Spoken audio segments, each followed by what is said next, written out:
நாமக்கல்லில் காலணியை எடுத்து ஒளித்து வைத்துக் கொண்டதாக எழுந்த பிரச்சினையில் இரு மாணவர்களுக்கு இடையே நடந்த மோதலில் 11ஆம் வகுப்பு மாணவர் ஒருவர் உயிரிழந்த சம்பவம் பெரும் அதிர்ச்சியை ஏற்படுத்தியுள்ளது. இந்த சம்பவம் பற்றி விவரிக்கிறது இந்த செய்தி தொகுப்பு. செருப்புக்காக அடித்து கொண்டது சிறுபிள்ளைத்தனமாக தெரிந்தாலும் அந்த விளையாட்டுத்தனம் ஒரு உயிரையே குடிக்கும் அளவு விபரீதமாகிவிட்டது. நாமக்கல் மாவட்டம் வரகூர் அரசு மேல்நிலை பள்ளியில்தான் இந்த அசம்பாவிதம் நிகழ்ந்துள்ளது.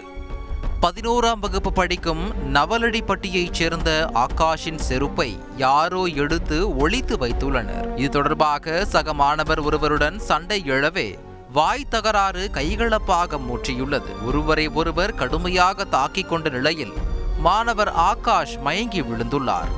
பதறிப்போன சக மாணவர்கள் உடனடியாக விஷயத்தை ஆசிரியர்களின் காதுகளுக்கு கொண்டு சேர்க்க அவர்கள் வந்து பார்த்தபோது ஏதோ வலிப்பு வருவதைப் போல் இருந்ததாம். உடனடியாக ஆகாஷ் மருத்துவமனைக்கு கொண்டு செல்லப்பட்டார். ஆனால் அங்கு சிகிச்சை பலனின்றி பரிதாபமாக உயிரிழந்தார்.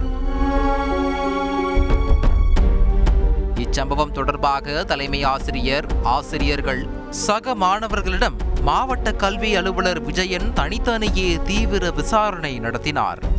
பெற்றோர்கள் புகார் அளித்ததால் ஆகாஷின் உடலை பிரேத பரிசோதனை மேற்கொள்ள முடியாமல் போலீசார் தவித்தனர்.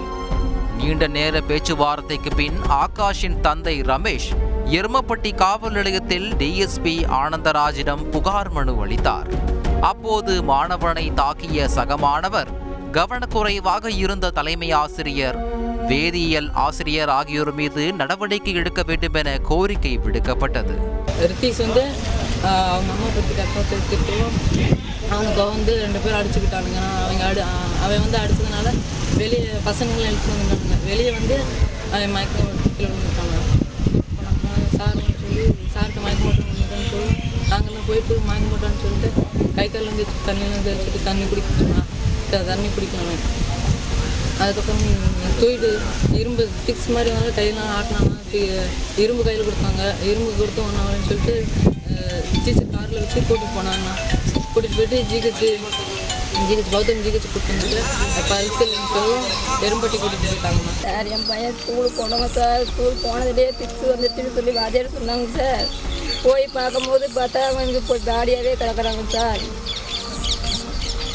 நாங்கள் என்ன சொன்னோம், எங்களுக்கு நியாயம் கிடைச்சாகணும். எங்கள் பையனுக்கு நீதி கிடைக்கணும்.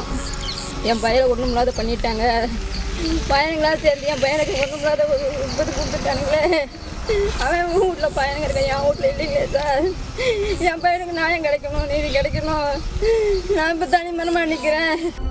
சேந்தமங்கலம் எம்எல்ஏ பொன்னுசாமி பள்ளிக்கு வருகை தந்து சம்பவம் குறித்து விசாரணை அதிகாரியிடம் கேட்டறிந்தார். நான் அது வந்து 2 பேருமே வந்து சொந்தக்காரங்க தான். அவன் அடிக்கணுங்கிற நோக்கத்தில் அவன் அடிக்கலை. அவன் அடிக்கணுங்கிற நோக்கத்தில் அவன் ஏற்கனவே விரோதியும் கிடையாது. அவன் 2 பேருமே சொந்தக்காரன். விளையாட்டுத்தனமாக அடிச்சிருக்கான், அவ்வளோதானே தவிர வேறு ஒன்றும் கிடையாது. அது அவனுடைய உடல் எப்படி இருக்குது என்னங்கிறது தெரியாத வந்து அவன் அடிச்சுட்டான். அது வந்து இதாகிச்சே தவிர வேறு ஒன்றும் அவன் வந்து கொலை பண்ணணுங்கிற மோட்டிவ்லாம் பண்ணலை. ஆனால் எனக்கு சொந்தக்காரங்கன்னு எனக்கு தெரியாது. பட் அவங்க எங்களுடைய அவங்க 2 பேர் நீங்கள் சொந்தம்னு சொல்லியிருக்காங்க. அதனால் வந்து இனிமேல் அது மாதிரி நிறுத்தி நடக்காதுன்னு சொல்லி எச்சமிட்ட சொல்லிட்டு வந்திருக்கேன். வகுப்பறையில் யாரும் அடிச்சுக்கலையே. அவன் வெளியே போய் தானே 2 பேரும் அடிச்சிருக்கான். இன்டோர் பீரியட் தானே அடிச்சிருக்கான் அவன். ஆமாம், இப்போ ஆசிரியருடைய கவனக்குறைவுன்னுலாம் சொல்ல முடியாது. எதாச்சியமாக நடந்துருச்சு, அவ்வளோதான், வேறு ஒன்றும் கிடையாது. மாவட்ட கல்வி வேதியர் நாங்கள் இனிமேல் நிர்வாகம் அது கரெக்டாக நாங்கள் பார்த்துக்குறோம், அதுக்கு நடவடிக்கை நாங்கள் எடுத்துருவோம் அப்படின்னு சொல்லியிருக்காங்க. அவ்வளோதான். இந்நிலையில் நாமக்கல் அரசு மருத்துவக் கல்லூரி மருத்துவமனையில் ஆகாஷின் உடலை காண வந்த ஆசிரியர்களை சூழ்ந்து கொண்ட உறவினர்கள் கடுமையாக வாக்குவாதம் செய்ததால் பெரும் பரபரப்பு நிலவியது.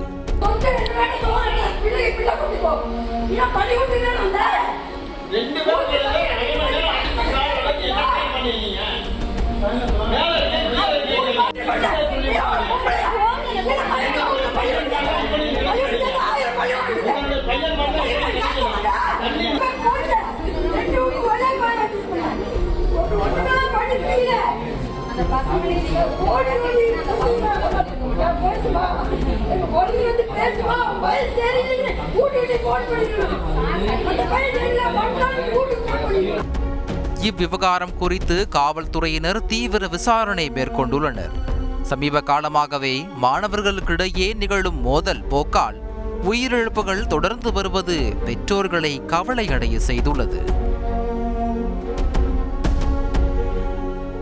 நாமக்கல் அருகே 2 மாணவர்களிடையே ஏற்பட்ட மோதலில் உயிரிழந்த மாணவர் ஆகாஷின் உடல் தகனம் செய்யப்பட்டது. வரகூர் அரசு மேல்நிலைப் பள்ளியில் காலணியை மறைத்து வைத்ததில் 2 மாணவர்களிடையே ஏற்பட்ட மோதலில் நவலப்பட்டியை சேர்ந்த ஆகாஷ் என்ற மாணவர் உயிரிழந்தார். இதுகுறித்து எருமப்பட்டி போலீசார் ஆகாஷின் உடலை கைப்பற்றி பிரேத பரிசோதனைக்காக நாமக்கல் அரசு மருத்துவக் கல்லூரி மருத்துவமனையில் உள்ள சவக்கிடங்கில் வைத்தனர். பேச்சுவார்த்தைக்கு பிறகு மாணவனின் பெற்றோர் போலீசில் புகார் அளித்தனர். இதனையடுத்து போலீசார் வழக்கு பதிவு செய்ததை அடுத்து அரசு மருத்துவமனையில் பிரேத பரிசோதனை நடைபெற்றது. இதன் பின்னர் மாணவர் ஆகாஷின் உடலை பெற்றோரிடம் போலீசார் ஒப்படைத்துள்ளனர். தொடர்ந்து மாணவனின் உடல் அவரது சொந்த கிராமத்தில் தகனம் செய்யப்பட்டது. எருமப்பட்டி அருகே வரகூர் அரசு பள்ளியில் 2 மாணவர்களிடையே ஏற்பட்ட மோதலில் ஆகாஷ் என்ற மாணவன் உயிரிழந்த சம்பவம் தொடர்பாக சக மாணவன் ரித்தீஷை போலீசார் கைது செய்தனர். தொடர்ந்து நாமக்கல் நீதிமன்றத்தில் ஆஜர்படுத்திய போலீசார் மாணவன் ரித்தீஷை சேலம் சிறுவர் சீர்திருத்த பள்ளியில் அடைத்தனர். செய்திகளை உடனுக்குடன் தெரிந்து கொள்ள உடனே சப்ஸ்கிரைப் பண்ணுங்க.